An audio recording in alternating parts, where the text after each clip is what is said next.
What's going on, y'all? Welcome to another episode of the Speak Up Sports Podcast with Cass, Christian, Shad. What's going on, fellas? All this waiting, man. We're finally here. We are finally here. I can hear the theme songs. I can hear the hype crowds. Man, I like football is back. Yeah, definitely finally here. I mentioned it last week. I'll actually be watching football at like 10 a.m. So that's going to be a little, or at least on Sunday. So that'll be a little different for me as I'll be on the West Coast. But yeah, like you said, we are finally here. As everybody can see, I'm rocking the Georgia Bulldogs today. We just came off of, it wasn't the first weekend of college. Obviously, we had the Georgia Tech and Florida State game, which Florida State might be in trouble, but ain't no might actually. Yeah, they are in trouble. Yeah. But we did get the first full slate of college football games this past weekend. We saw a big win from Georgia. Do you guys count the Colorado game as a big win? There was that was a big game, I guess. They needed to win. I'll say that much. I'm not hating on North Dakota State either. A lot of people want to be like, oh, they beat an FCS team. Well, you can't put every FCS team in the same category as North Dakota State. So yeah, definitely in the full swing of football. And I'm excited to get into it. I'm excited to get into the game picks and stuff like that. But first, gotta start off with, I don't know if this is the biggest news, but a lot of news out of San Francisco, over the past week or so. We got Trent Williams finally coming back, getting a contract extension. Obviously, Brandon Ayuk, and the bullshit that was going on with that whole saga. But man, Ricky Pearsall, first round pick, getting shot and then I guess shooting someone as well over the weekend. Man, how did you guys feel when you heard that news and just in general, like I don't want to say we should be like looking out for celebrities like more than anybody else and like protecting their their safety, but how do you guys feel about that conversation when people are trying to rob somebody or they act a little crazy when they see celebrities out and about? It was first hearing the news is crazy, for sure. Kind of a shock factor because you wouldn't like think that somebody would be pressing up on a rookie, like Ricky Pearsall. To even recognize him, I even know how to. Or even if he didn't, maybe he thought he was just like somebody else, or just like some kind of famous person, and didn't know exactly who he was. Which I think that's what might have happened. It was a 17-year-old kid, so it's possible he didn't follow this shit in the draft. But I mean, it's honestly crazy. I think it's an eye-opening experience for everybody in the league, especially rookies coming in. Of course, they had the little, they had their trainings and stuff when they come to the league about safety, how to manage your money, all that other stuff. So this is honestly just another thing to add in there for rookies in the future. Just to add in that training, just be aware, if you, and not necessarily everybody can't afford bodyguards and shit, but just like be aware of your surroundings and stuff. But it's crazy though. Like I think that, and we talked about San Francisco, like all the stuff that was going on. You mentioned a little bit about it with the contract situations. This type of situation is something that can kind of like galvanize a team in a way. Bring them together. So it kind of has me feeling like a little differently, like way differently, on top of the contract extensions and all that about this team, like going forward. Like this is really, when something happened like this, like you come together and like, okay, we're gonna do it for Ricky. Stuff like that. Even though he's all right, but he's pretty much his rookie season is gone, and really like the full development of it because he was expected to, and he had some hamstring injury issues and also in preseason, but he was expected to contribute at some point, and now he's on a PUP list, out 4 weeks. Who knows if he's going to play? Like after that, it's just a lot of unknown. So I think this kind of brings the team together. It can bring the team together in a way that is good for San Francisco. I'm trying to find silver linings because it's a really messed up situation. But yeah, what do you think, Chris? I mean, like you said, the situation's crazy because like you talking about broad daylight.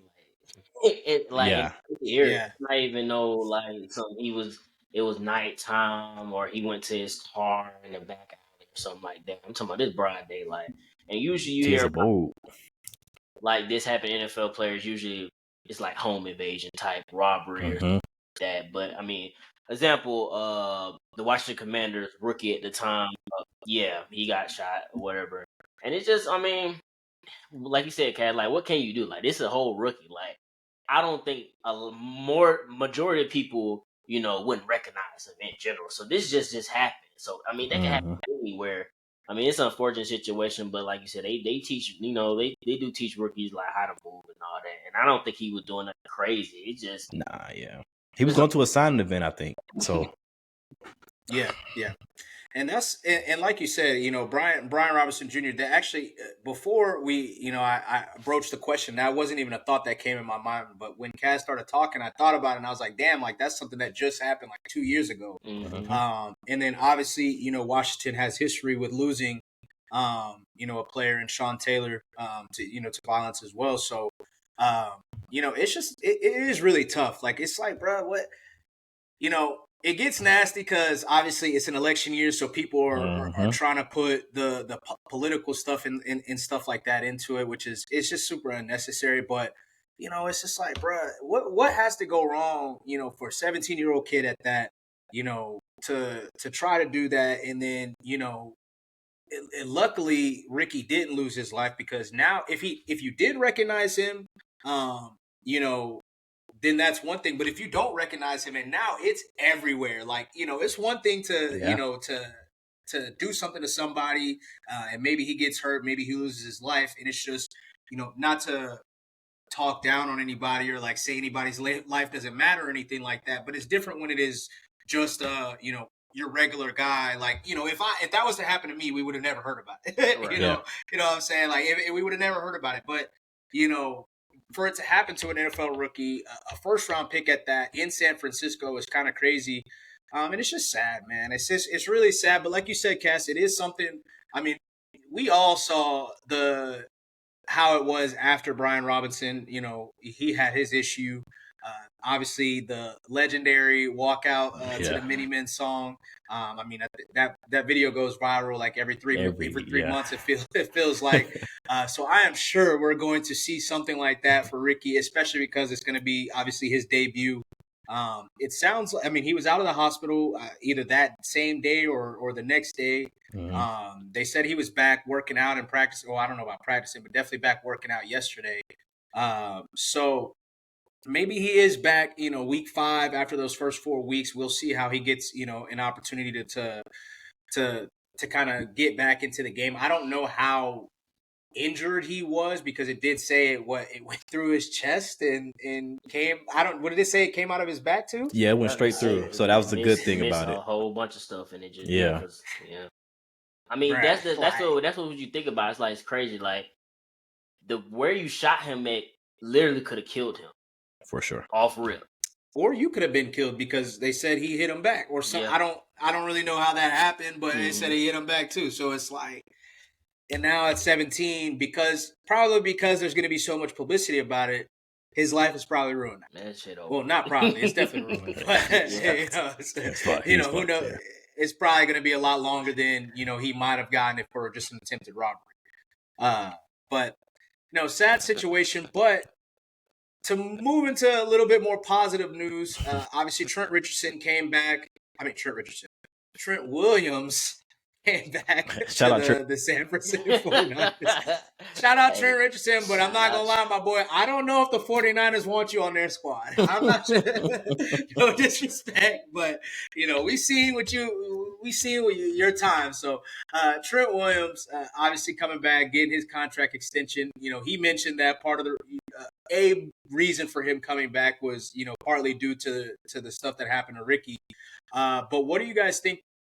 Now that we're kind of done, and really the only person holding out now is Hassan Reddick, what do you guys think about the whole holdout saga that's been over the past few weeks, and the constant news cycle of absolutely nothing with Brandon Ayuk and CD and now Jamar practice watch. Obviously he practiced today, but and then obviously Trent Williams. It's very annoying to follow. I mean, we talked about it in our chats. Like, you can't be like, they don't say like breaking news, but it'd be like update. Nothing has changed. Like, that's not an update. That's not an update. That's really annoying. It's tough because it's just a lot of a lot of this stuff is, I wouldn't say fabricated, but it's drawn out on purpose. And Brandon Ayuk admitted to that. And I don't know, I think y'all saw his clip.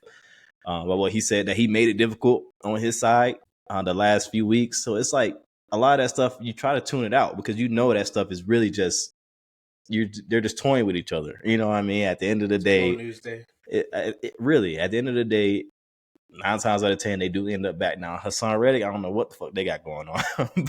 You're seeing him signing helmets. He's signing helmets. So when it season, because at the end of the day, bro, these guys are football players. These guys love playing football. When the season's starting like this, and we saw it last year with Chris Jones as well. Like at the end of the day, you want to play. And he ended up missing the game last year, but that was just one game. You know what I mean? So at the end of the day, these guys want to play. And knowing that as fans and as people who watch the sport closely, like it's easy to tune it out at that point. Yeah. I mean, we do follow the news. Obviously, we follow all the news, but we all know it's not really like, it's not serious, not really. Except for this Hassan Reddick situation, but it's very possible he's back on Saturday, or some shit like that. So, and to provide a little bit of an update, if it is any update, I was watching the Herd earlier, the Colin Cowherd show, and he had Diana Rossini on there, and she did say that the Jets and Hassan Reddick are talking. It's not a situation where, or at least I guess I would say, I feel like we all kind of presumed that maybe they weren't necessarily like talking or seeing eye to eye, but she did say it's not a situation where like they're reaching out and Hassan Reddick is not responding or anything like that. Like they are in talks. I don't know if that equals contract or a new contract form or what, but that is something, like you said, they do play on Monday, so we could see him, technically their typical practice week would start like tomorrow on Thursday. So, we could possibly see him come in on Thursday, and I don't know if he'll play at this point, being out for the whole offseason. But how about you, Chris? What do you think about it? I mean, it's crazy because you get the different, like Has said, it's really smoke and mirrors. All they doing is trying to call each other out. They each of the agent, whether it's the agent or the organization, they telling somebody to say this out loud to the public. So it's like, okay, somebody else is trying to trade for me if you don't want to pay me. And then you get stories like Brandon Ayuk ultimately accepted the deal that he was originally given, and it's like you did all this for what? For what? And then you got a situation with CD where it's like you got your owner just out. I mean, he just be talking, and it's like you gonna pay me or not, and then you end up paying. Then you get the Hassan Reddick situation where it's like, what we doing? So I don't know. I mean, I understand it from, I guess you could say it from both sides, but I mean, it's pointless. It's pointless. It's a slow. It really is. And they talk about the fines and shit. Like, and then a lot of times they rescind the fine. Most of the time they rescind the fine. Or they pay it up, they finagle that shit. They figure out a way. They figure out a way to cover that shit. So trying to make me feel bad. I'm a these fine fines are nothing. Yeah, like, gosh. Especially, it was always silly, especially with like the Trent Williams thing, because Trent Williams was a guy that we already have seen sit out an entire season. Like, he don't give a fuck about none of that. Like, come on, bro. Like, stop playing with the man and just pay him. But we also saw Cam Hayward get an extension. It is interesting to see, when we don't hear about stuff like that. Like, we didn't hear a single peep about Cam Hayward this entire offseason. And then boom, here it goes. He gets a contract extension. Same thing with a guy like Michael Carter, the Jets nickelback who just signed an extension as well. Got a pretty nice payday. One of the highest paid nickel corners in the league. Don't hear too much about that and Patrick stuff like Surtain that. So too. It's like Patrick Surtain. We didn't, people were trying to say that Patrick Surtain was going to get traded, season, which was always nonsense. But it's like, why can't y'all just do it like that? Why does it have to be? And I'm not saying it's on the players, because I mean, it's the Brandon Ayuk stuff. It was probably a little bit on him towards the end, at least. But it's like, why does it? It's not necessary, bro. Like, just sign them. Like, just sign them or don't. I think it is a trust factor. It's a trust factor because I feel like it has to do with everything with, I don't want to believe that you telling me you're going to take care of me. Like, that don't sound like, but I'm putting all this work in, you let me go into and we ain't getting close. But like you said, if you just, figure it out. Like the whole Hassan Reddick thing, to this day, I'm pretty sure they could not have talked to each other before the trade. Because ain't no way you just y'all could Yeah. both said different things. Like, I don't know. Or he is getting bad advice from From his somewhere, agent or agent, something, yeah. family, Right. something. He's getting some bad And advice, that one or the happens. other. These guys follow the agent's advice a lot. These guys trust the agent, so. And you know, we got one more contract. Well, at least two more contract situations outside Hassan Reddick. There's still uncertainty with Dak Prescott, and then obviously Jamar Chase. Jamar Chase did return to practice today, but I expect we'll probably see the reason that he probably returned to practice is because either they're really close or like that shit's basically signed and it just needs to be announced, which they might do tomorrow just to take some shine off Kansas City and Baltimore. They're rivals, so. A lot of it's just like PR bullshit. It's like, bro, we don't need to do this. And shit, if I was Dak, obviously we're not having those conversations, no $1 million conversations or nothing like that.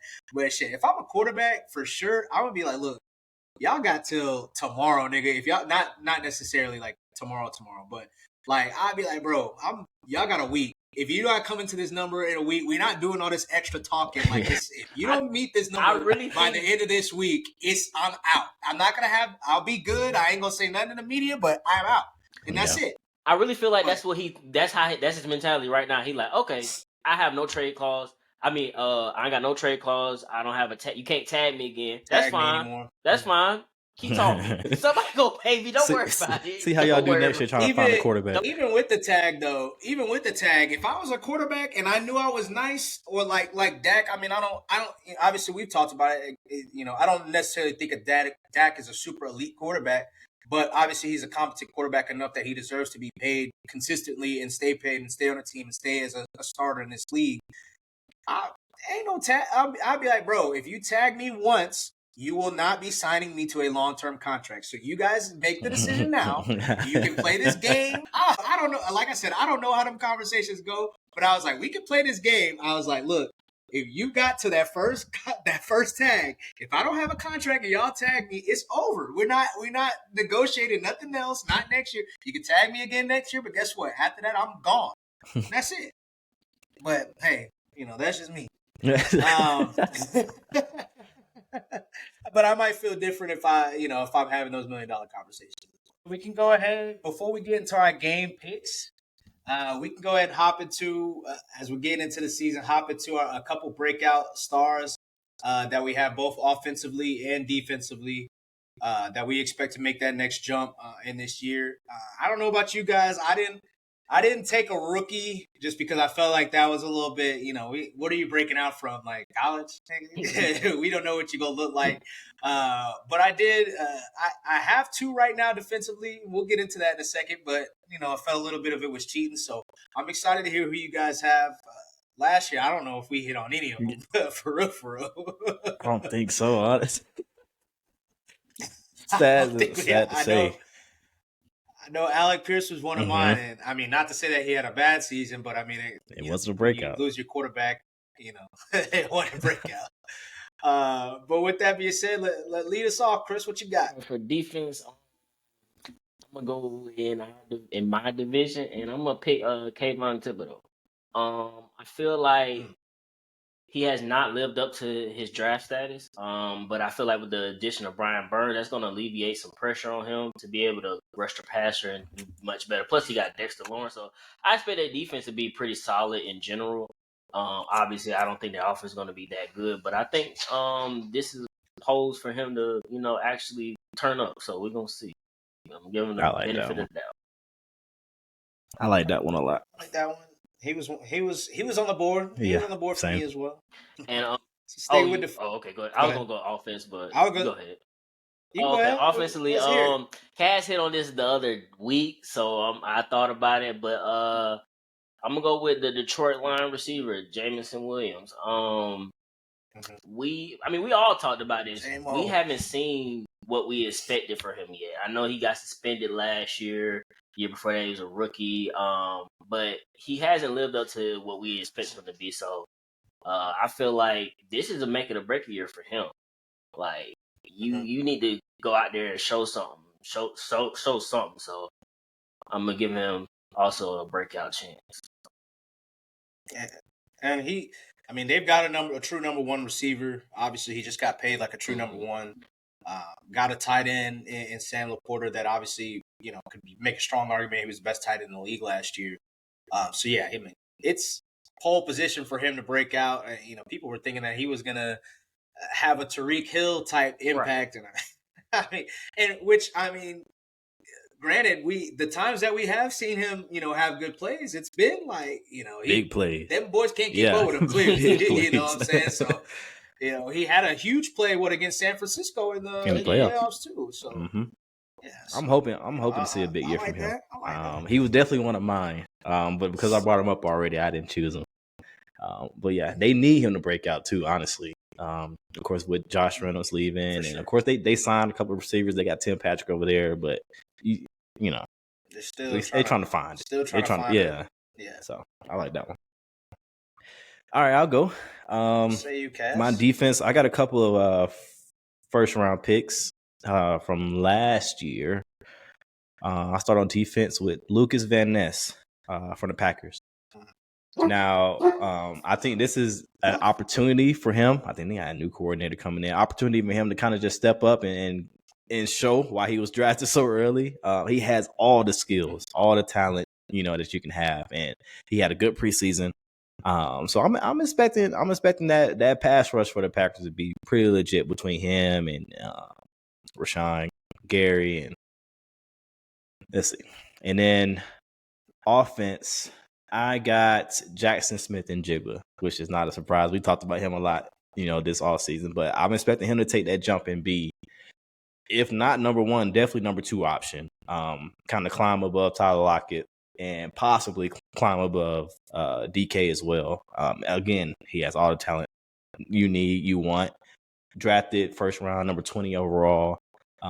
All the ball skills in the world. I'm really expecting big things for him. They got a new coordinator coming in with Ryan Grubb, who, of course, was at Washington with Rome and McMillan and Polk. So I'm expecting him to make a jump in this offense and kind of be that go-to, hopefully.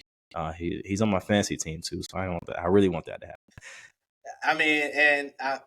It feels like he hasn't gotten a lot of there's not been a lot of talk about him, and really just probably not a lot of talk about Seattle in general.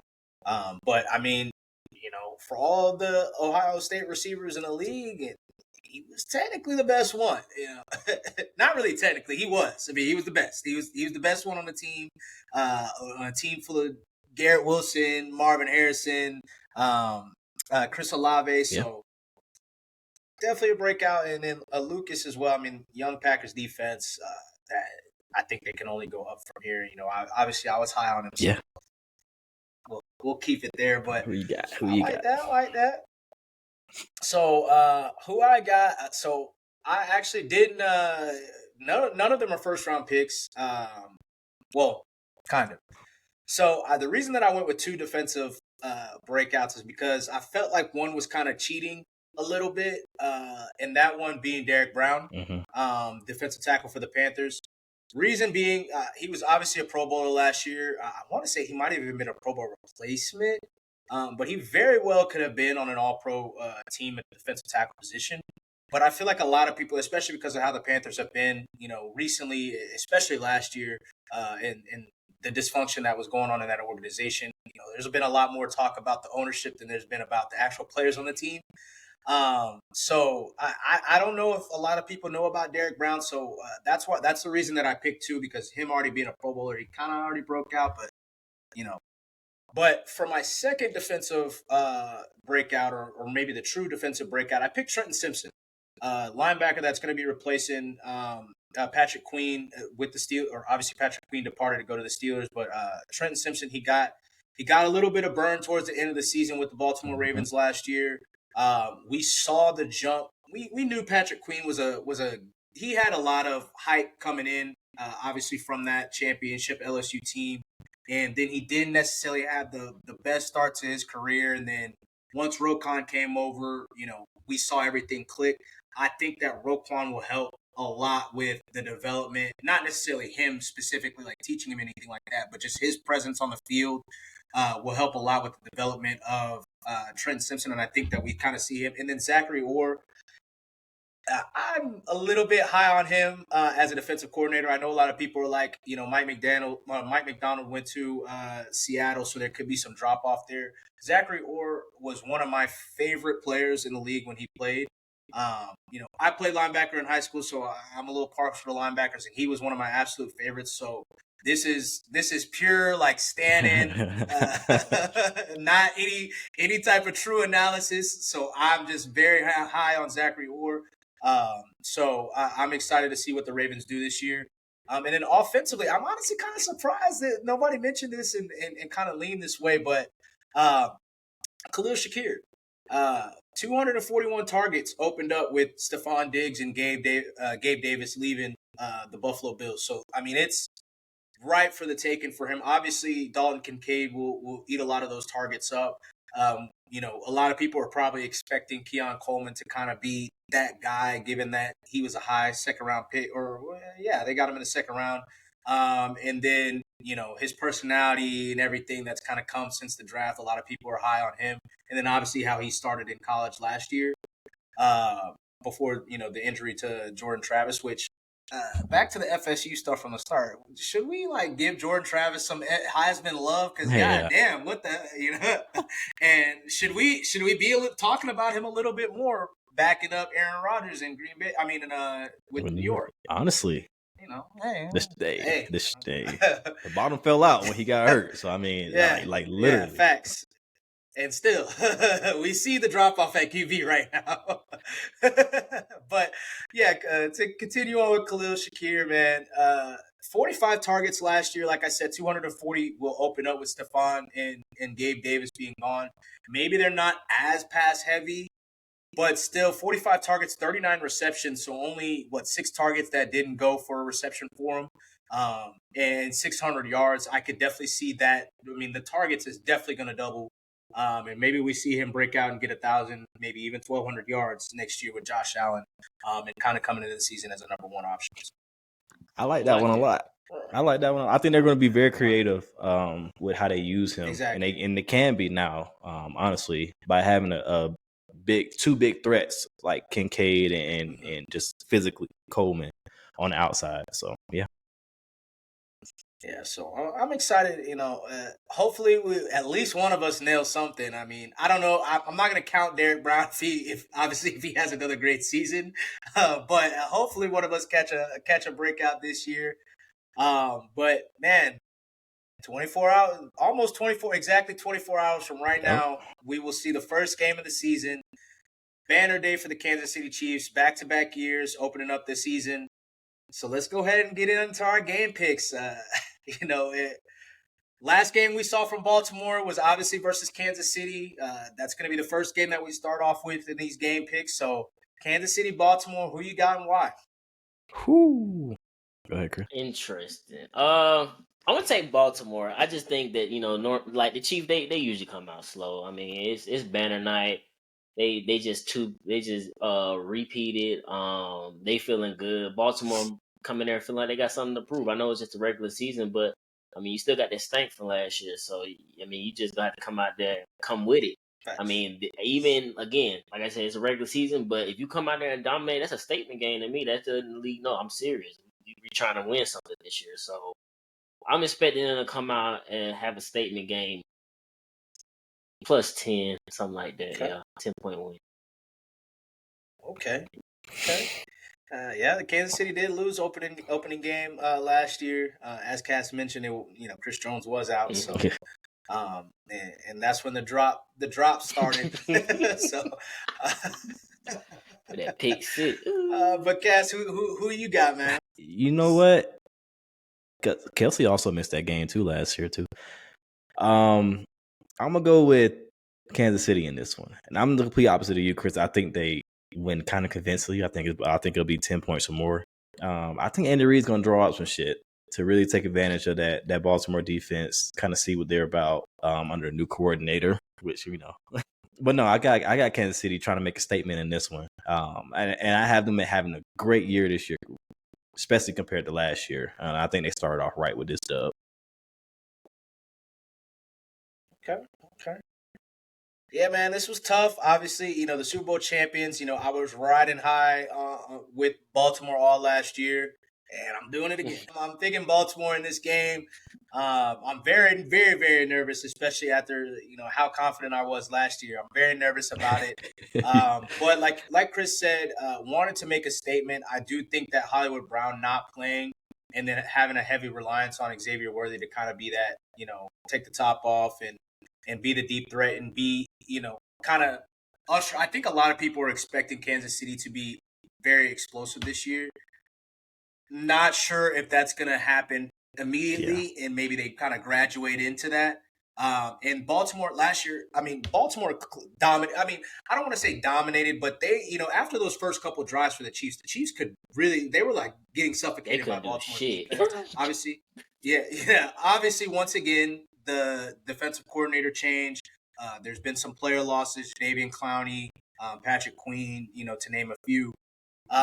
So obviously that's there, but I still think that there's not going to be much of a drop off, if any.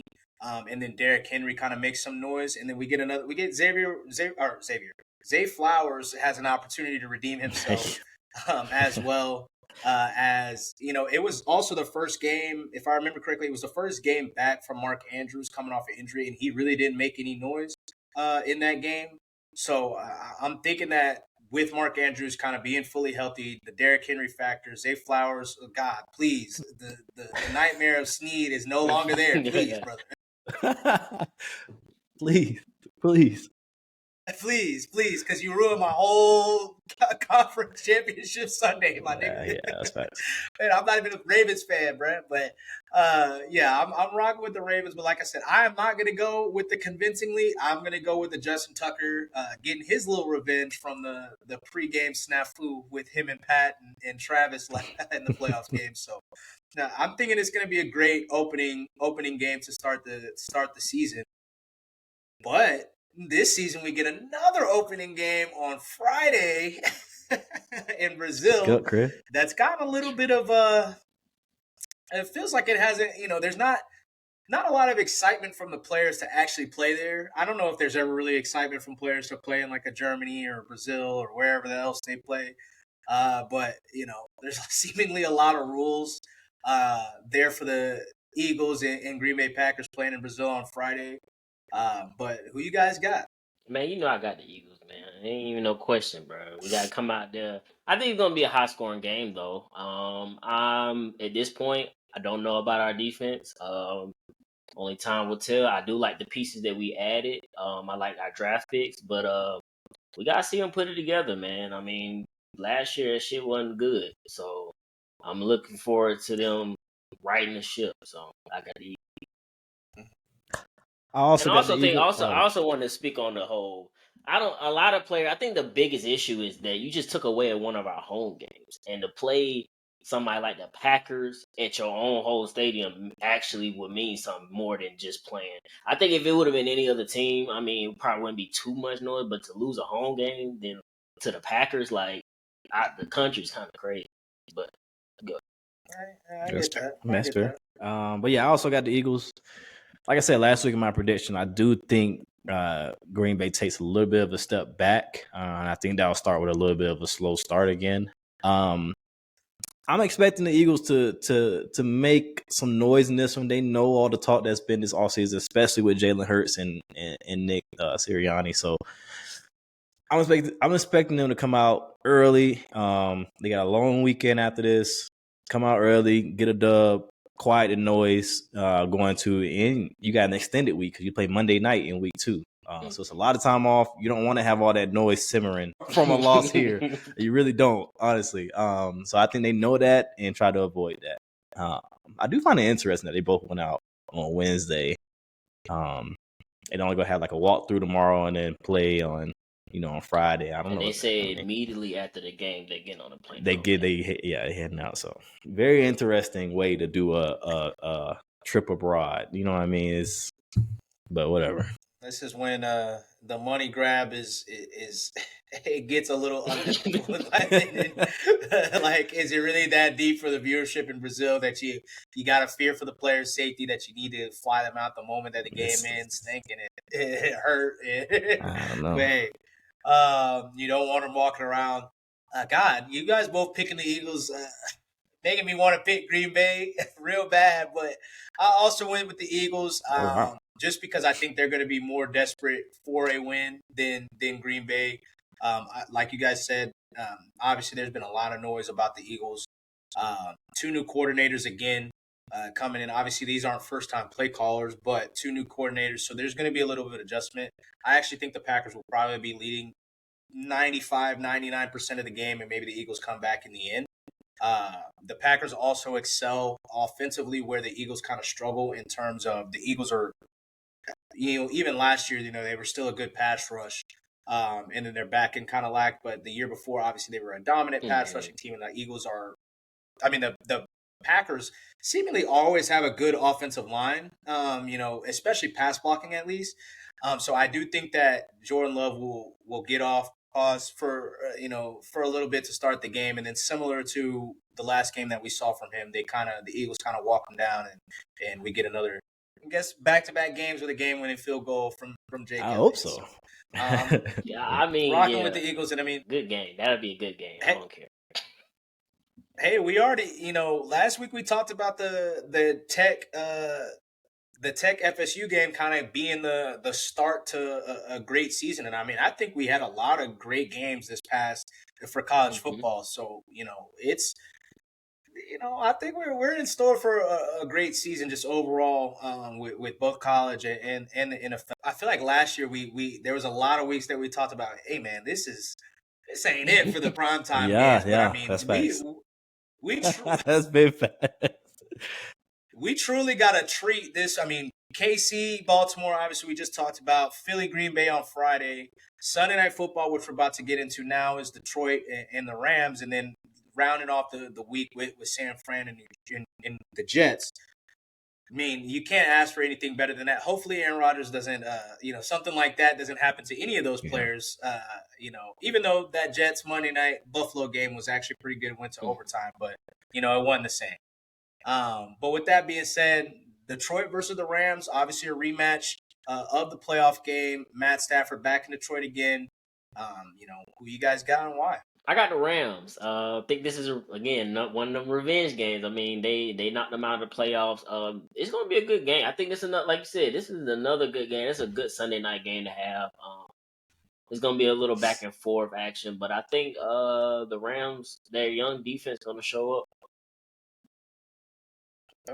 That young defense is why I think they'll start off a little slower. Of course, I had the Rams in the playoffs. I think they'll end up having a great season. But I think Detroit that offense will test this young defense, especially the young pass rushers, young D-line still. You got second-year guys in Byron Young, and then you got Jared Verse coming in this year, Brandon Fisk, see how much he helps. But I want to see that secondary kind of come together for the Rams. I want to see what it looks like first. And I think this Detroit offense is not a good draw for week one.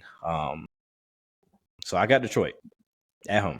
I like that. Detroit at home. And then, like you said, it could be a little bit expected for that Rams defense to start off a little slow. And then, we don't know about Brandon Staley, coming over there either. So, that's something to keep in mind. Not to say that he ain't, he don't know what he's doing, but, it's not the best taste. I'm sorry. Yeah. So, I am rocking with the Rams. I'm a little nervous about this game as well. Matt Stafford's wife continues to try to be the main character in the story, which please stop. No disrespect, not trying to talk down on anybody's wife or anything like that, but your name shouldn't be in the headlines as much, more than your husband, who is a Super Bowl winning quarterback. You're trying to be main character so much that even you saying that you're not coming to the game is making a headline. It's a storyline, don't even. It's ridiculous. I don't know, man. I did think it was funny. I seen somebody on Twitter was like, "Oh, that just means I'm gonna fly to LA and troll her family while I'm watching the game." I'm like, "Bro, y'all niggas." That's wild. crazy. But I'm going with the Rams, man. Cooper Kupp. just boils down. I don't even care about the defense really. I'm just gonna boil it down to Cooper Kupp and Puka Nacua.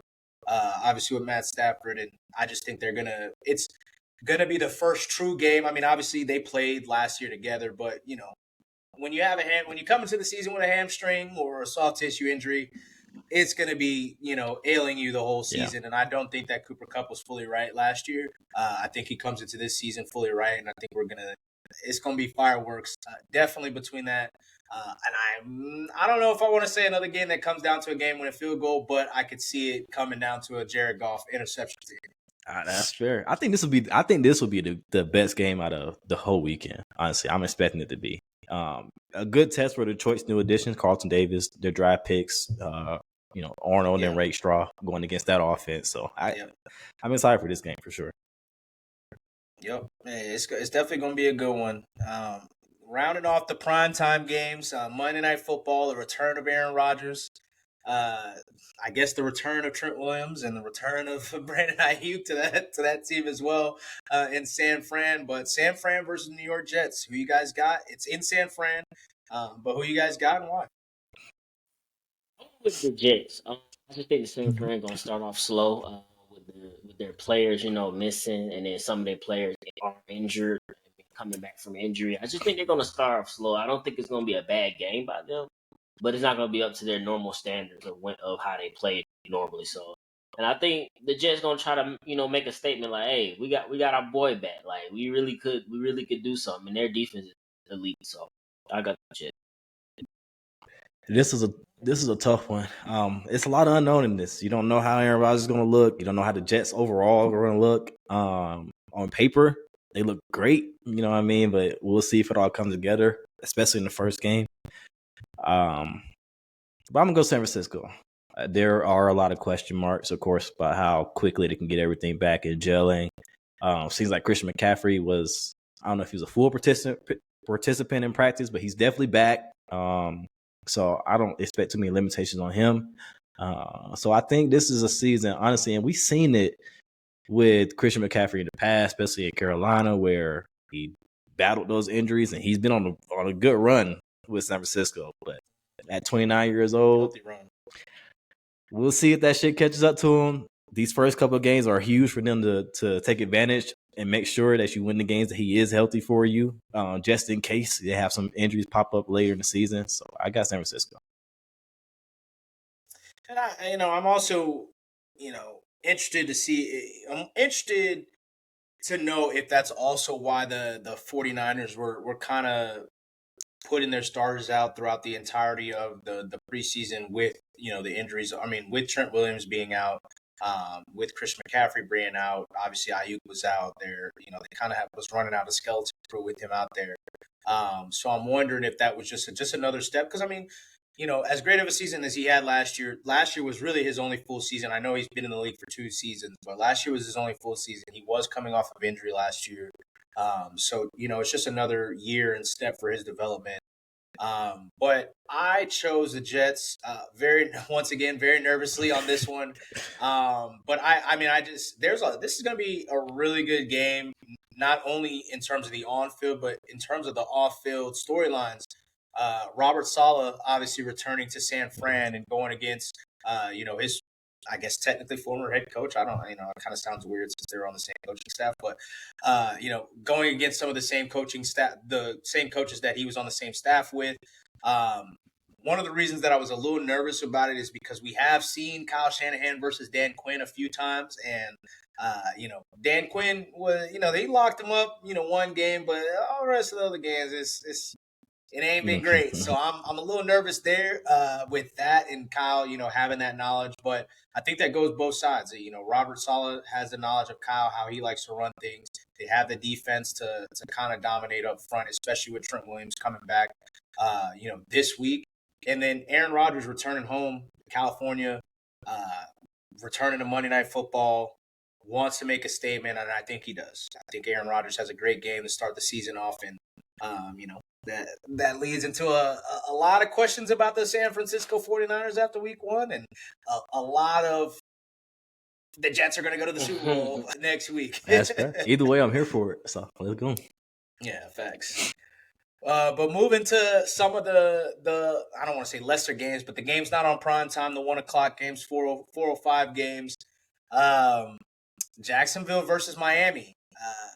Two Florida teams, two teams that, I mean, obviously the Miami made the playoffs, but really two teams that need to kind of make a statement this season. In my opinion, Jacksonville has to make a statement that that Trevor Lawrence is one of them ones, and they deserve to be in the same conversations like how people were trying to have them last year and are kind of doing with their other team in the division, the Houston Texans. Miami has to prove that they can beat a good team outside of Dallas, who also has to prove that they can beat good teams. So who you guys got and why? I went with Miami. I just think they're a better team overall. I mean, I understand we talking about good, but both of them are good teams. But I just think in general, Miami is just a way better team than Jacksonville. I do not trust Jacksonville. They let me down last year. I thought they were something, but clearly they not it. But I don't think it's gonna be a blowout of any sorts. But I think Miami is gonna have I'm not gonna lie, I was flirting with Jacksonville a little bit. I do like bringing Ryan Nielsen in to head the defense. Saw it firsthand last year how he transformed our defense in a way. Of course, injuries didn't help later on in the season, but he's a very good defensive coach. He knows what he's doing. So it is tough, but Mike McDaniel is a very good offensive coach. So I'm gonna go with Miami in this one, especially at home. That's kind of where I lean there. I'm expecting big games for hopefully we have a healthy season of Tyreek and Jalen Waddle. Seems like they're always Jalen Waddle in particular always missing like games here and there. It's really annoying. It's always nicked. Yeah. But I think he has a big game this week. So I go Miami. Okay. So we're all on Miami, huh? Okay. I'm going with Jacksonville, man. I'm going with Jacksonville. I went back and forth, especially with, like you said, Miami being at home. But Miami is beat up. I mean, I think they already got the largest injury report from anybody that reported their injuries. Obviously, there's some people that are on PUP and already on injured reserve, designated to return. So those guys aren't showing up in non-football injuries, stuff like that. So that's stuff to consider. But Miami is. They're dogs on defense. I don't know if they're going to be there. Obviously, Bradley Chubb and Jalen Phillips, they got to work their way back. But I think Jacksonville gets off to. I think it's going to be an ugly game. I think it's going to be like one of those 17-14. It's supposed to rain too. It's going to be ugly. Yeah, and it's going to be high. It's going to be muggy. And so I'm. Jalen Waddle also being a little nicked was another reason that I leaned there. And I think we're going to have another conversation similar to, how I said there are going to be a lot of people talking about Jets going to the Super Bowl. It's going to be a lot of conversation talk about the Miami Dolphins have to prove that they can beat, a good team. It's going to be a lot of conversation about Tua. Did you pay him too early? Blah, blah, blah. All that stuff that he was saying about, Brian Flores. Like, he was puffing his chest out. But if you come and you look like a bum, I mean, puff that chest back in. But yeah, I'm rocking with Jacksonville. Like Cass said, I think that Nielsen makes a good impression. And it's a big game for Doug Peterson. It really is. It really is. Because if Jacksonville, we've seen the history has shown that they're not necessarily folks that just stick with their coaches, stick with players. Obviously the ownership has tried to change things over the past few years, but we did see a drop off with the Eagles with Doug Peterson. Could we see the same thing here? Especially after paying Trevor. It's a stank on them too. That's who I'm rocking. It's a stank on them too. That's why that was a bad ending the last season. We talked about it ad nauseum, but that was a bad. It was look. I think they lost 4 out of 5 of their last games, and a game that they had against the Tennessee Titans with Ryan Tannehill playing, who hadn't played the entire season. They were up, and then ended up, getting down. It was a farewell game for Ryan Tannehill and Derrick Henry that should have ended in a blowout in a nice farewell game for them, and somehow Jacksonville bungled it up, similar to the Colts when they played Jacksonville. Jacksonville was 1-14 with Carson Wentz. And we saw that very next year when Matt Ryan came in. It got ugly. So yeah, we'll see. We'll see. And then, last two games, I did one game because obviously it's a rivalry game. We've talked about it ad nauseum about the back and forth. And then another game, kind of the bonus game. We got to touch about the Cowboys. Tom Brady's introduction into the booth, which is, man, I keep seeing the commercials for it. And that shit weird, man. Like, it's weird to see Tom Brady just It is. finally, it seems like he's like legitimately content and happy in retirement. Obviously, it's one thing when you're just seeing him on TV and stuff like that, but he's been making his media rounds. So we could start with that one: Dallas versus Cleveland. We talked about CD, the Dak contracts and stuff like that. The conversation about Deshaun Watson, huge year for him because it's probably make or break. Like you either show something or you're out the league at the end of the year. And just being They're honest, gonna eat that. it's probably what it's going to be. Just given the off field, given the play, given the weird stuff with his injuries, and like, can he throw? Can he not? I think that it's if you can get outplayed by freaking Joe Flacco coming off the couch, brother, you might find yourself back on the couch. So who you guys got? It'll be James time from real soon, huh? Famous. Man, I was picking them a lot last year, so kind of didn't want to pick them again. But I'm gonna go with the Browns.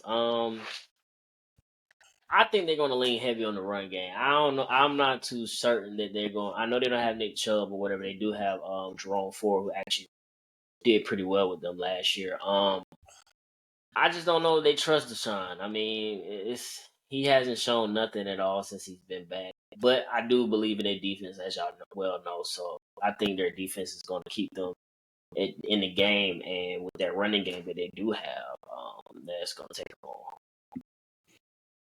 That's the main thing that had me kind of a little worried about my pick. I went with Dallas, but of course we saw their struggles with the run past couple of years, especially last year. And I don't know how much they did to fix that. It's kind of like we'll have to see. This is a prove it year for Dallas, though. We talked about it a lot. This is like you got to step up, all of y'all.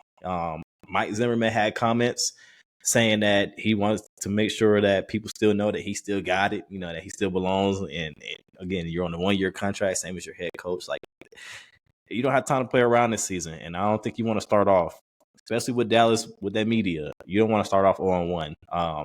It seems like a lot of my picks are narrative driven, but that shit matters in a way, especially for week 1, because it really is all about narratives. At the grand scheme of things, these wins and losses don't amount to a lot as far as wins and losses, but narrative-wise, to how your season can shape, that shit matters. And I think Dallas comes out big in this one and make a statement. And I mean, you can say narrative-wise, like, obviously they were the 2 seed last year, and they still had a pretty good season. But you could make an argument that first Jets loss with the Buffalo Bills, like I mentioned earlier, kind of set the stage for, they obviously went through like a down swoon in the middle of their season and early on. But, I mean, you can kind of say that kind of set the stage for everything because there was a lot of noise coming into the season for Buffalo last year, especially around Stephon Diggs, which we'll get into a little bit in a little bit here. And then they lose that first game. Obviously, it was a couple of Josh Allen fuck it throws that really lost them the game. Yep. After we saw all the stuff with Stephon Diggs putting his arms up at Cincinnati and stuff like that in the playoff game, and then he was doing all this and stuff like, so like you said, the narratives can shape a lot, and even if you persevere through, it's still tough. It can be detrimental. Yeah. But I think once again, the most desperate team here is, in my opinion, is the Cleveland Browns. I mean, it's a lot of questions that could come from this season. Like, I mean, they're already in a tough division. Deshaun Watson, obviously, he got the fully guaranteed contract, and there was already stuff about it when it was signed. There was stuff about his off field, and this whole off season has been weird for him. Like, randomly saying that his arm is, that their arm is sore and he hasn't been able to throw. We've seen some clips where the ball doesn't even look like it's traveling 30 yards. Like it's there's been some ugly stuff to come out. Some of that might have to do with, people not liking who he is and his character and stuff like that, and just wanted to paint a picture. But I mean, that's facts, though. I mean, hey, it is what it is when you do something like that. Gotta live with what That's the comes with consequence. it. And so with Dallas, with CD being out for most of the offseason, having to get back in shape, the uncertainty with the running game, with Rico Dowdle or Zeke, Dalvin Cook or Zeke or whomever it may Deuce, be, Deuce, whoever it may be, we still have to see if my boy Brandon Cooks is gonna, if he's does he look more like Brandon Cooks? Because I mean, I'm not saying that he had a bad season last year, but it wasn't great comparatively for a guy that was coming off like 6 straight 1,000-yard seasons. So we'll see how that goes, and I just think that the defensive backfield for the Browns matches up well with what Dallas has going on right now. So I'm rocking with Cleveland, but that's probably, I feel like I've said for every game, I'm very uncertain. That's probably the game that I'm most uncertain about. But finally, rounding it off, Houston and Indy. Maybe the next great rivalry. Well, not great, but then maybe the next rivalry in the NFL. Obviously, there's been a lot of talk, mostly from C.J. Stroud and Zaire Franklin, the two loudmouths from the Colts and the Houston Texans. A lot of stuff been going on. It's Colts at home. It's the second game that we were robbed of with Anthony Richardson versus C.J. Stroud. Obviously Jonathan Taylor is getting his opportunity to finally play with Anthony Richardson as well. The new additions with Stephon Diggs, Daniil Hunter, Joe Mixon, showing up in Houston after their great season last year. A lot of narratives that could come from this one as well. But before we get into the picks, how did you guys feel about the Stephon Diggs article and some of the stuff that he said? Like, he had to make shit shake. Nobody wanted to get rid of him, and all that stuff that was said. How did you guys feel about that? And then the timing of the article dropping this week.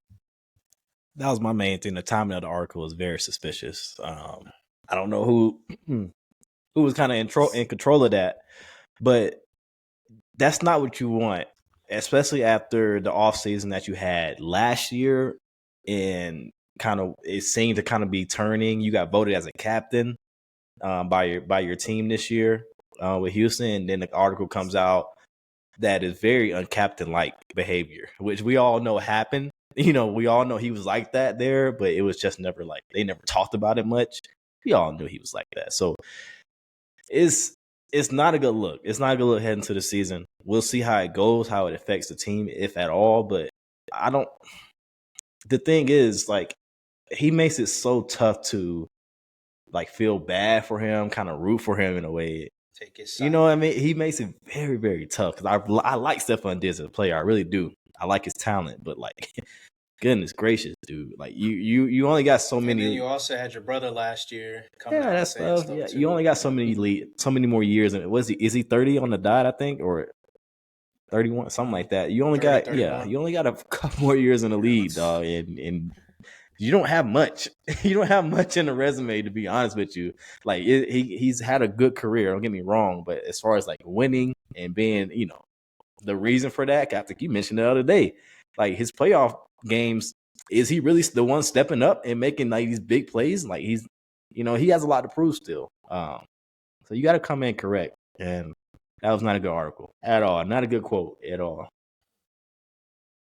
Say you, Chris. This man PR team, because like, why y'all let this happen? I don't understand. Like, sometimes people try to sway the media to portray them a certain way, but sometimes, man, you be just digging your own grave, digging your own hole. Like, just play at this point. Like, that's the only thing you can do. Only thing you can do is to show people that, hey, I still got it. I'm not a detriment to my team. Like Cass said, you was voted team captain. That's not captain like, but I mean, the timing is crazy. It is. The timing is a little crazy, and it's I think that it's not necessarily bad noise, but it's still been kind of a noisy off season for Houston just in general. We've seen the CJ everything that he's been saying over the past few years. I mean, the past few months. Obviously with Stephon Diggs coming out. So I don't know. I don't want to say it's necessarily bad that he dropped the article, or and obviously the timing of it probably has a little bit more to do with GQ and want to take advantage of the day or two the start of the before season, the yeah. season starts. So especially in a right now, it's not like it seems like the only news that's coming out is really contract extensions, and then with the Ricky Pearsall stuff. But aside from that, it's kind of like everybody's just gearing up to get into the season. But it's just like lack of self-awareness. It's, in my opinion. How often does it work out when somebody is misunderstood or claims to be misunderstood, and like people don't know that people have this perception in their head? How often does it work out when you keep coming and talking about it and trying to clarify yourself? Do people actually find clarity? Yeah, right. Like Chris said, I'm not trying to tell bro to shut up and dribble or nothing like that, and I don't think Chris is trying to do that either. But it is like, bro, just let your actions show, because this is a contract year for you. It might be your last. This is a year that's. It might be your last big contract if you get a big contract. It's also a different year for you where you were a second option with Adam Thielen and with the Vikings, but you kind of had there was games where Adam Thielen was hurt. You were the breakout. You broke out, which led to him wanting to go and go to Buffalo and be that guy. Mm-hmm. You do obviously break out in Buffalo, become one of the best receivers in the league, and now you're in a team where it seems like I don't know. It seems like Tank and CJ kind of had that just unspoken connection where it seems like it happens a lot where you got receivers and quarterbacks that kind of come in the same draft class. I know Cass is probably thinking the same thing could happen with what KC and Michael Penix in the future. It happened with Ty and Andrew Luck, just to name a few. We see that kind of happen often. They just have that unspoken chemistry. Mm-hmm. So he's probably going to be high target. Obviously, we saw how the season went for Nico and how the end of the season went for Nico, and he signed a contract extension. Last year, Noah Brown had 55 targets. Is Stephon going to be cool with 55 targets? Not to say that he would be 55 targets. It could very well be, closer to 100, just depending on how often they pass the ball. But just show us, because everybody's watching. Everybody's watching Houston already, and everybody's definitely going to be having eyes on CJ, but they're definitely going to be having eyes on you as well, because if things don't go well in Houston, it's not gonna. They're not gonna go after CJ at all.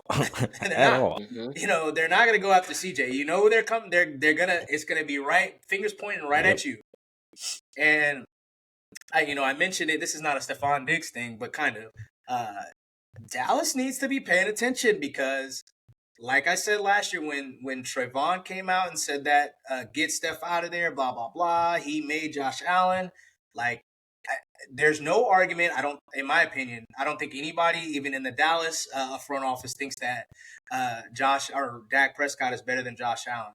And if this season goes off the rail for Dallas, to watch that guy, because I wouldn't be surprised if we start seeing some stuff from him. Mm-hmm. Just saying. That's true. Call that man trash. With that being said, getting into the picks, Indy versus Houston, what you got, Chris, and why? I mean, most people probably will pick Houston because a lot of people believe in CJ Stroud. He did have a great year last year, but I'm always the believer of you got to do it more than once. And so a lot of times rookies do well because people don't have tape on them. People just don't know how they're going to perform in that particular offense. Now that people got tape on them, it's a little not easy, but easier to game plan against somebody. And it's a division game. It's always going to be a tough game. And most division games, unless you just ass, most division games aren't blowouts or nothing like that. But I'm saying all that to say I'm gonna go with the Colts. Y'all at home. I think this might be a wake up call for Houston, to be honest with you. I mean, they riding high. I mean, people like you said, they the media's pick for everything. I mean, yeah. So I think they believe that too. So they just gonna out there, think they're, like you said, CJ, all the stuff he was saying. I think they really think they some hot shit. So it might just be a wake up call for them. All right, I'm gonna go Houston. I kind of had a feeling you guys would go Indy. So a lot of that is me just bucking the trend. But I do like honestly. I feel like this game can go either way. I want to see a good game out of Anthony Richardson for sure. He has a mastermind of a head coach calling plays for him, and we all saw last year that the Colts were able to get damn near in the playoffs with Gardner Minshew.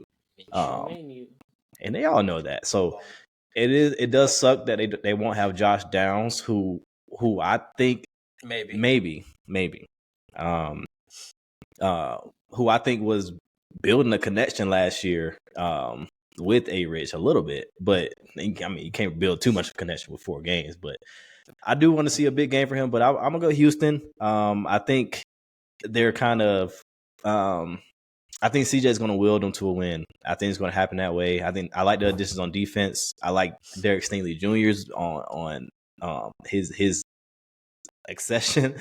You know what I mean? I think he's going to have a big year this year. So I'm going to go Houston and probably by a touchdown. Probably by like between 4 to 7 points. I got Houston. But. Okay. So this one was tough. Honestly, if you probably asked me yesterday, I might have said Houston. But I'm rocking with Indy as well. Houston. A lot of people have been talking. I want to caution people similar, and I actually think this game might go very similar to how Jacksonville and Indy went to start the season last year, where I was up here puffing my chest, being like, "Yo, the Colts are about to win this game." Like niggas been talking about Jacksonville, blah blah blah, and then for a while it looked like the Colts were about to win this game, and then it went downhill really quick. So I could very well see that happening as well, kind of like in the last 5 minutes, but. I would say probably more important than anything, their biggest offseason addition was, I think a lot of people think it's going to be Stephon or Danielle Hunter. Danielle Hunter wasn't, he had a lot of sacks. I think people have to caution themselves when they look at sacks. It's not about the amount of sacks you have. It's about your pressure rate, the amount of pressures that you're getting, the pass run rate, your pressure rate. And Danielle Hunter wasn't great at it last year. And he's been back he has his up and down years where he's great and back, he has an injury, then great again, then he has an injury or something like down here. So, I'm not 100% sure there. I think the biggest addition was going to be Danico Autry for them. And with him missing 6 games, especially for I'll get into this in a second. But him missing 6 games and missing this game, specifically with Anthony Richardson and Jonathan Taylor, obviously it's going to be a heavy rushing for the Colts. I think that's going to be their detriment. We saw, like I think I talked about it last week, Jonathan Taylor had like 100, almost 200 yards rushing last year with Gardner Minshew. I promise you, like, they're going to have to worry about AR. And one of another one's storylines that I think is going to come is everybody's going to be on the AR train, and then the Colts probably going to lose the next game. It's going to be like, oh, well, AR he's erratic. It's this, that, and a third. I want to once again caution people. It's a difference between being inexperienced and being raw. And I think a lot of times we see it with Lamar. We've seen it with, we're seeing it with Anthony Richardson. We've seen it with Cam Newton. I think some people are trying to like put this on Josh as well. But it's like when these guys have a little bit of run to their game, they're inaccurate. They don't know what they're doing. We saw Anthony Richardson throw a pick, which was clearly not his fault in the last preseason game. And everybody went ballistic, and it was AR is erratic. He's going to throw picks and pick sixes and all this stuff. I think we're going to see the opposite next week. So I'm rocking with Indy, winning a close one and getting their get back as well.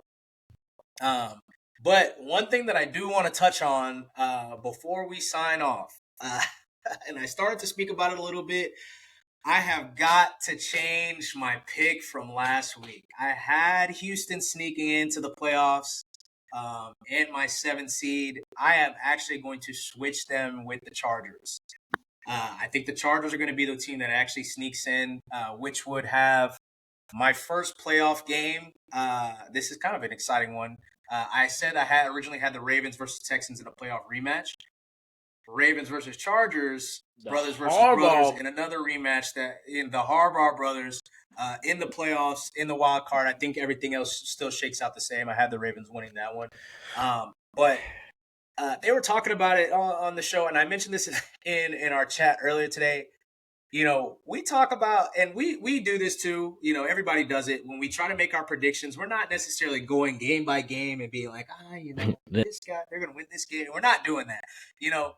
But I did look at Houston's schedule today. Oh, that shit. And, you know, that second half is brutal. I mean, the whole thing is, but if we're especially the second thinking, half. you know, so their first 5 weeks is at Indy, which is a division game. They always split at the very least. So you can, you know, I mean, I just don't think they're going to sweep Indy. So you can probably pencil one of those losses as one. The next game is against Chicago on Sunday Night Football. You know, if people are expecting Chicago to be good and Houston to be good, like, which one are we going to go with? Then you got week 4. You know, week 3, I'll give them. It's Minnesota, Sam Darnold. You know, but week 4 and 5, you got Jacksonville and Buffalo. So in your first 4 weeks, you've got a division game. Chicago, Jacksonville, and Buffalo. Then you get another gimme game against New England, I guess, if we want to say that. And then from week 7 to week 17, you've got Indy, then at the Jets, then the Lions, then at Dallas, then 2 divisional games with Tennessee, and then at Jacksonville before your bye week. And then your last 4 weeks of the season, it's Miami at Kansas City, against Baltimore, and then ending your season, obviously, at Tennessee with a division game. I can very well. What you say? That, and for a team, it's at Kansas City, but it's versus Baltimore at home. Okay. And the other thing about that is it goes. They play Kansas City on a Saturday and then play Baltimore on Wednesday, which is Christmas Day. So wait, like the following Wednesday, literally. The following Wednesday. So they play on Saturday, then the following Wednesday. So short week. I'm just saying, I spoke about it last week. This is not an overly deep team. This is really not a deep team at all, aside from the receiver position. Mm-hmm. And I think that is going to come and bite them in the butt at the end. I think similar to how I felt about Jacksonville, we got too high on them very quickly. And now Jacksonville kind of has that depth, and people are like, I don't know about Jacksonville, but I'm like, Jacksonville. I don't know. It's a little different. So I'm very, very cautious on the Houston Texans. So I'm going to go ahead and before we get it started, I'm switching the Chargers for the Texans. And coming in, I think it's going to be those last 3 weeks or so that we see them fall off. I said it last week. I was surprised that you had 3 AFC South teams in there to begin with. But I like CJ. I mean, I like CJ. I like Nico. I like D'Amico Ryans. I mean, I want to say maybe last year the D'Amico Ryans hire was my favorite hire when we did our show on. So, like, I mean, I like the team. It's just not, you know, when we talk about Super Bowl teams, we typically talk about their Super Bowl teams because they have great quarterback play, typically, and then they're a deep team. And well coached. You know, and well coached. Most of the time, that's what when we're talking about Super Bowl teams or even playoff teams or teams that we expect to make a deep run, those 3 things all are there. Houston last year, I know CJ had a great season last year. I want to tell people again, to have an offense worse than the Colts did with Gardner Minshew should be a little bit more raising flags than people. I mean, not to say that it was the Colts were a top 10 offense. I think they were like 12. Not to say that's bad, but there should be a little bit of red flags there. And Houston also lost to teams like the Carolina Panthers. They got blown out by the Jets last year. They lost to the Jaguars last year. I mean, they lost to a lot of non-playoff teams. They lost to the Falcons last year. They did. Desmond Ridder. Hey, guys. Game-winning drive. Hey, guys, I'm just saying. I get what you're saying. The only thing I'll push back on a little bit, and it's really just hopeful, because they're hoping that they can have a run game this year that allows them to control the pace of games. They're hoping that Joe Mixon still has some left in the tank, which we don't know yet. I don't think he does, personally, but it's still up in the air about how they're going to do that in the offense. But I still think that they're really well coached. I really like D'Amico Ryan, so I think they can weather. It is a tough schedule, for sure. I think they can weather the storm a little bit, though, because of the coaching, more than anything else. My only thing is I don't know if Joe Mixon is going to be an upgrade like people think. I don't know. It was an interesting. I It don't was an know interesting because pickup, to be honest, for that team. you know, yeah, exactly. And Devin Singletary, I mean, he's not like he doesn't have great long speed, so he doesn't break a lot of long runs. But he was really good in Buffalo. Obviously they wanted something more, which is why they ended up moving on to James Cook, and they drafted Zach Moss before. They wanted a little bit more explosiveness, but same thing. Damian Pierce. We all expect Damian Pierce was a really good running back his rookie year, and then he just kind of fell to the wayside last year.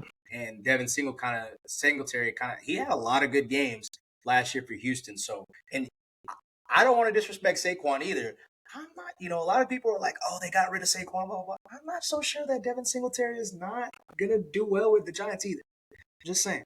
He kind of has to. He's in a position where it really is the ball's in his court to really take advantage of that situation in New York. So, no, I like Singletary.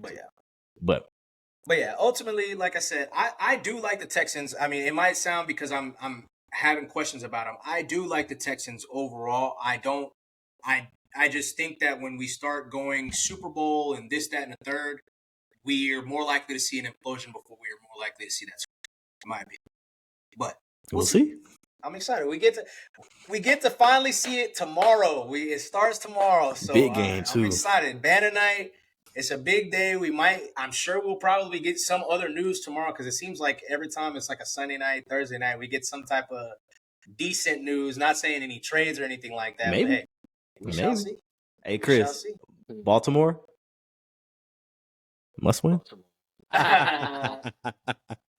Let's get it.